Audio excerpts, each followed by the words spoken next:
In this video, we're going to look at how to calculate the circumference of a circle. So if you watch the video parts of the circle, you should have seen that the circumference is just a fancy name for the perimeter of a circle.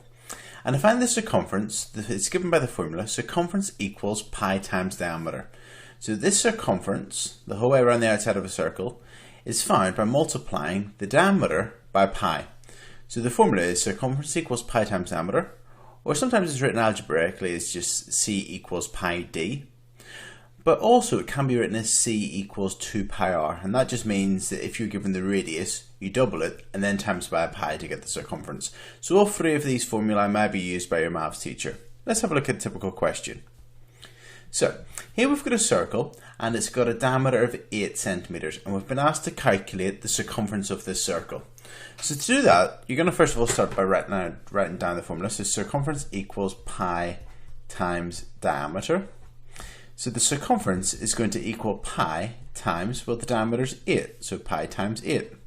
So we're just going to do it on a calculator. Now on your calculator, you'll see that the pi button's this button here. You can see above that center button, you've got your yellow pi there if you're using the Casio. If you got a different calculator, find the pi button.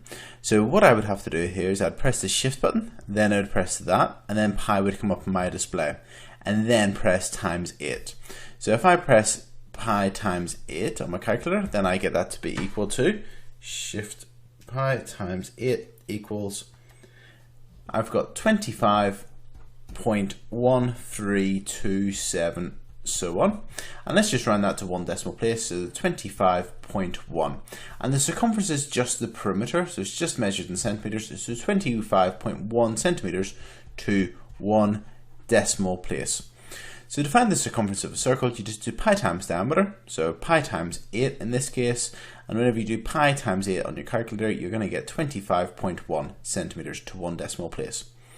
If this is a non-calculator question, you may be asked to leave your answer in terms of pi. It may say, calculate the circumference and leave your answer in terms of pi. That means you can't use a calculator for it, so instead of doing pi times 8, all you would do is you would just write 8 pi. Okay, and then your centimeters. So if it ever says in terms of pi, instead of doing pi times 8, well, you would just put it together like you would any algebra sort of multiplication, and you just write 8 pi.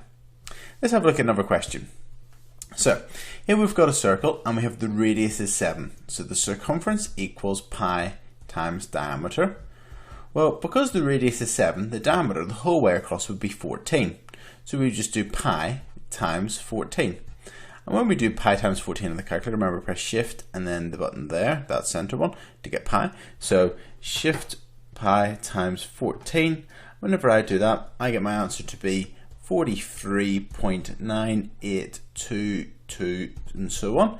And then let's just round it to one decimal place. So to one decimal place, well, the 8 would make the 9 go up to 10. So it'd be 44.0 centimeters to one decimal place.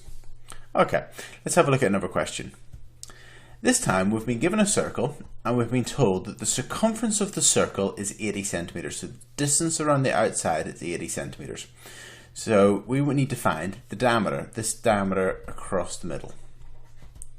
Okay, well, to get the circumference you do pi times diameter.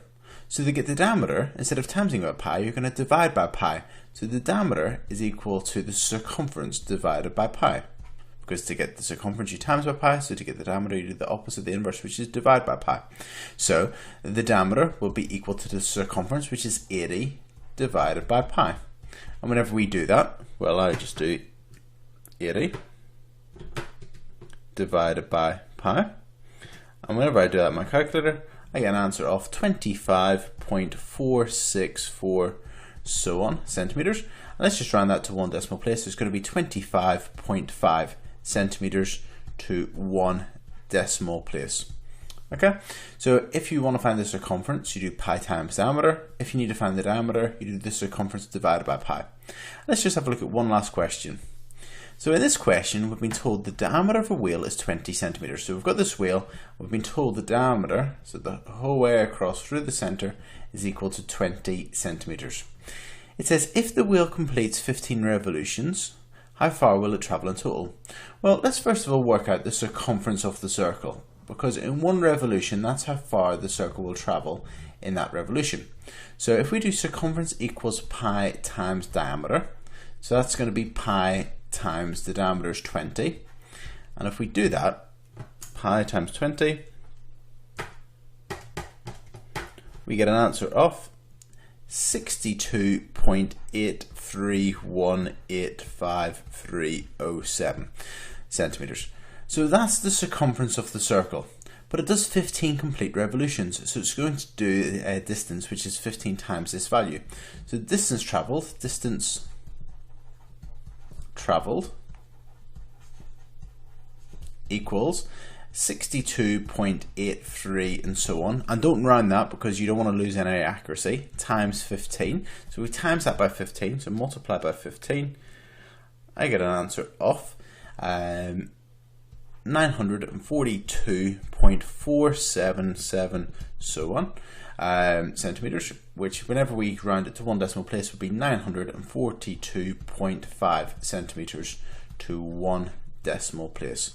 So that's how far we travel in 15 complete revolutions. And that's it. So the main things to remember are the circumference equals pi times diameter. There's a song to remember that.